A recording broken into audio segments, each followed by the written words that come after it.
Hey guys, if you've ever thought of enhancing your home and garden and landscape with outdoor lighting, then watch this free consultation video.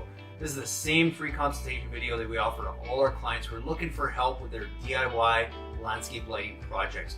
We're going to show you what are the best lights to use and the best locations to get the best bang for your buck, as well as how to create the best effect possible with those lights. So to get your free consultation video, email me your pictures at cal@lightingdoctor.ca or go and visit us at lightingdoctor.ca, and be sure to check out our Try It Before You Buy It light, where you can actually get one premium grade fixture, and the King Innovation Insta-Light is a battery operated pack that allows you to go and test the lights out on your property before you make any big purchases. So hopefully you get some great ideas from this video, and again, to get your own free consultation video, email me your pictures at cal@lightingdoctor.ca or go visit us at lightingdoctor.ca and check out our Try It Before You Buy It light and see what's going to look great around your property.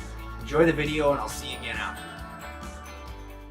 Hey Mike, thanks for the pictures. I'll give you kind of some ideas here. I think to stick within your budget, you're probably going to be somewhere around 8 to 10 lights, which I think is a good start, because you can always add more, and I think you'll want to, because you've got a nice property and some things to do here.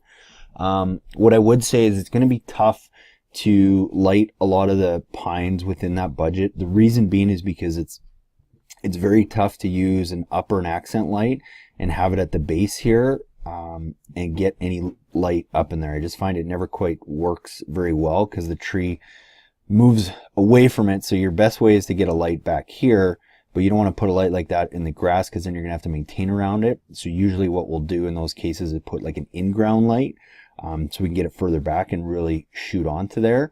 But that's gonna eat up most of your budget because they are a little bit pricier. So I'm going to talk to you about maybe skipping the pine trees around the property for now and focusing on these guys. And what I would do is any of the uplights or accent lights that I'm going to recommend, we'd upgrade the bulb to a 5.5 watt one, so it's a little bit brighter, because these are bigger trees. But in the back here, that's probably what I would do, is I would just focus on maybe 4 or 5 of these trees, and it doesn't have to be every one, but maybe just 1, 2, 3, 4, 5, whatever you want to look at or you think is going to look best. And I would just recommend going around at night, maybe have somebody standing back here and shine it on which ones you think are going to look best. But just getting one right at the base of the tree and having it kind of shine directly up that trunk is going to that's going to give you the best look and the best bang for your buck there. And again, I think it's just going to be tough to light any of this stuff, because you're going to have to get a light back here to do it, and it's going to be in the grass, and that's going to eat up most of your budget. So I would probably just hold off on that for now and stick to the taller trees. And you've got room here to easily throw an accent light in there and just have it shining right up the trunk of, like I said, 4 or 5 of those trees, because you're going to be limited with that budget to probably around 10 lights or so. And then, it's going to be tough to do much around here, unless at some point you want to get some in-ground lights and move them back a bit, and then have them highlighting trees, maybe every 20 feet or so. That would be your option there. Same thing, kind of talked about that. Just pick some key feature trees that you want to get to. 5 or 6 of them. That's all you need to get started. You can always add on later, because there'll be lots of room on with the transformer that you're looking at, and you can easily run the power from here. So you might want to do 2 transformers with this, otherwise it's going to be a long run to get the wire all the way to the front. So if you just got like a nice 4x4 cedar post and mounted it in the ground here, put your transformer on it, plugged it in, and then ran all your wire out to those trees, is probably how I would do the backyard. And in the front, what I would do, again, I would just focus on, it's going to be even tough to focus on these.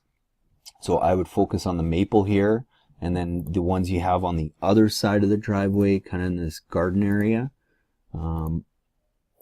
Over here, I would try and get some lights on those as well.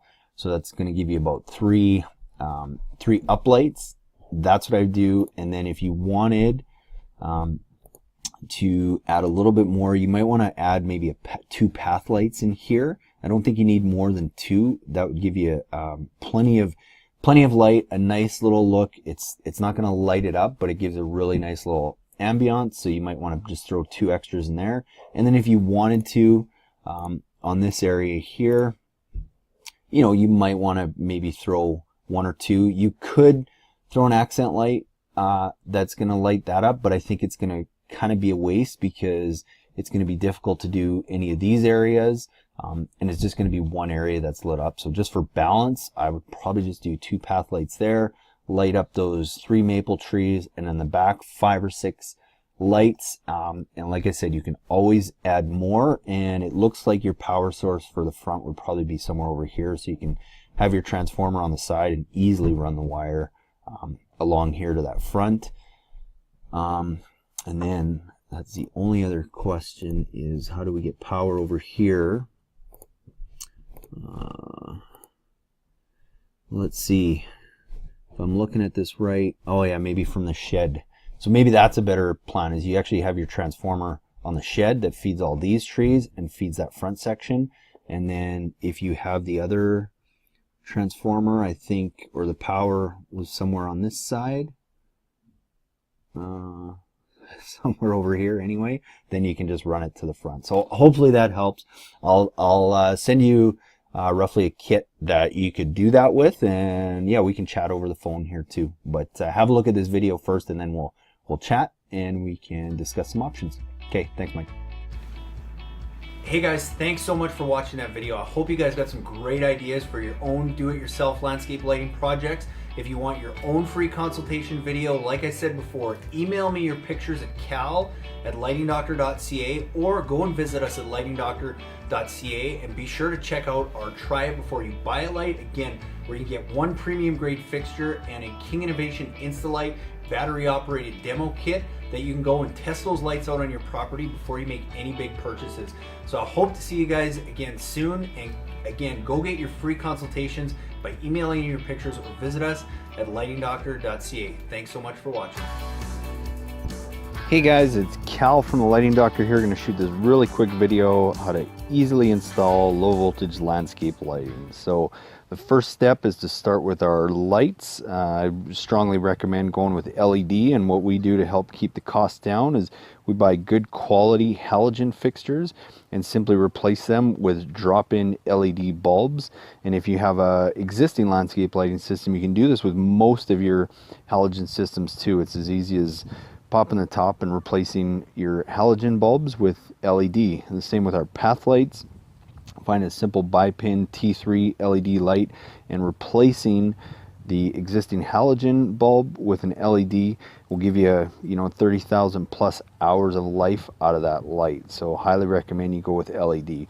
Once we've got our light selected, it's as easy as digging a small hole to place our light, and I like to use a rubber mallet to help pound in that ground stake and get it nice and stable so that I can easily screw my light in and make sure everything's level and get everything nice and secure. And then lastly, I lay out my wire, and I always like to leave a little loop at every fixture in case we need to move anything down the road. Next step is wiring our connections. We recommend 2 types of wire connectors. The first is a snap lock waterproof connector, is gelled filled and keeps the wires from pulling apart. And the second is a DBRY connection, which comes in 2 parts. One has a simple moret that keeps the wires together, and the second part of that is just a gel filled tube that gives it its watertight properties. You simply push the moret all the way into the tip of the gel filled tube and then snap it down tight on the wires. It gives it that water seal and keeps them from pulling apart. Next, selecting your transformer. Usually recommend finding something with a photocell that has a small timer on it and easily plug into any GFCI receptacle. In this case, we have an on-off function as well as auto that's going to run with nighttime and daylight. Most transformers will have 2 taps on them, one for a common wire and one 12-volt tap. So securely fasten your wires into that and then mount your transformer. I generally recommend trying to mount it on a 4x4 stake or 4x6 stake, something that's easy to mount and easy to move. Take your plug and plug it into your GFCI receptacle, turn it on, and go around and just make sure all your lights work. Before you bury anything, I would strongly recommend making sure your lights work. Burying the wire is simple. In the grass, just create a small trench that you can easily push the wire down anywhere from 6 to 8 inches deep, and then easily just press that trench tight, and within a couple days you won't even know you were there. And if you're in the mulch, simply just pull the mulch back, dig a small trench, lay the wire down and bury it, and you're set to go. So hopefully that helped you quickly learn how to install low voltage landscape lighting. Please email us or follow us if you have any questions. Thanks for watching.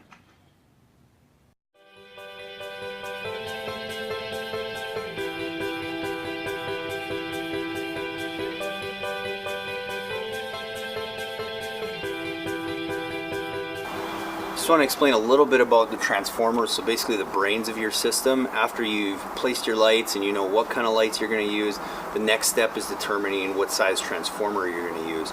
So a real simple way to do this, and if you're using a good quality light, when you buy it, it'll usually tell you how many watts that fixture is actually going to produce. If not, it'll usually tell you, if you actually look on the bulb, it'll tell you if it's 4.5 watts, 5.5 watts. Typically for LED, that's about as big as you're going to get, but on the box it should say how many watts if you're buying a good quality fixture. So, you know, on this project we've got 10 lights. Each of these lights uses approximately 4.5 watts, so 10 times 4.5 is 45 watts. So we want to size our transformer just slightly bigger than that. The better quality light that you have, the less you got to oversize your transformer. If you're using a really cheap light or a low quality light, you probably want to give yourself a little bit more room, because the light's going to actually use more power than that might actually say. With a good quality fixture, you're pretty safe if you just oversize it a little bit. So we're going to use a 60 watt transformer here from Kichler, which is really simple to use. It's got a small timer on it as well as a photo cell, and you can see we basically just mounted it to the side of the house here with a couple screws.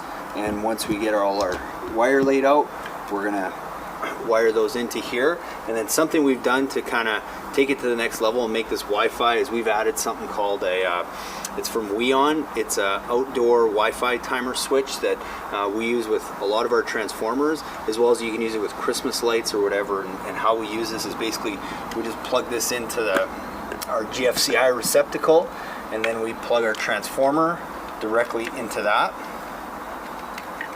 And then from there, now we can run all our lights from a simple mobile app from Weon. And we do this a lot of the time. It just gives us that flexibility, and it's a cool way to add Wi-Fi to your system.